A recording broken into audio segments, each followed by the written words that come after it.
കേന്ദ്ര സർക്കാരിന്റെ petrol diesel പാചകവാതക വില വർധനവിൽ പ്രതിഷേധിച്ചുകൊണ്ട് ആലത്തൂർ ബ്ലോക്ക് കോൺഗ്രസ് കമ്മിറ്റിയുടെ നേതൃത്വത്തിൽ പ്രതിഷേധ ധർണ നടത്തി. ധർണ കെപിസിസി മെമ്പർ വി സുദർശനൻ ഉദ്ഘാടനം ചെയ്തു.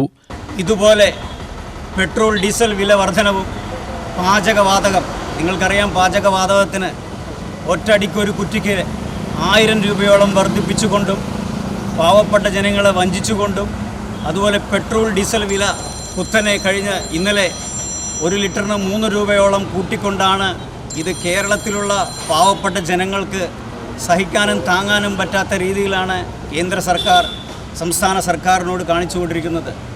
ഈ നടപടികൾക്കെതിരെയാണ് കേരളത്തിലുടനീളം ബ്ലോക്ക് കോൺഗ്രസ് കമ്മിറ്റികളുടെ നേതൃത്വത്തിൽ ഇത്തരത്തിലുള്ള പ്രതിഷേധ ധർണ സംഘടിപ്പിച്ചിരിക്കുന്നത്.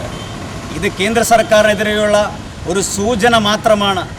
വരും നാളുകളിൽ അതിശക്തമായ രീതിയിലുള്ള സമരപരിപാടികളുമായി ഇന്ത്യൻ നാഷണൽ കോൺഗ്രസ് കേന്ദ്രത്തിനെതിരെ ഉണ്ടാകുമെന്നാണ് ഞങ്ങൾക്ക് പറയാനുള്ളത്. Block Congress president K V Kannan അധ്യക്ഷത വഹിച്ചു. ചടങ്ങിൽ V Kanakambaran, Thrippalur Sasi, A Haris, C Chandran, K M Sasindran, N Ramachandran, K Chellakutty എന്നിവർ സംസാരിച്ചു.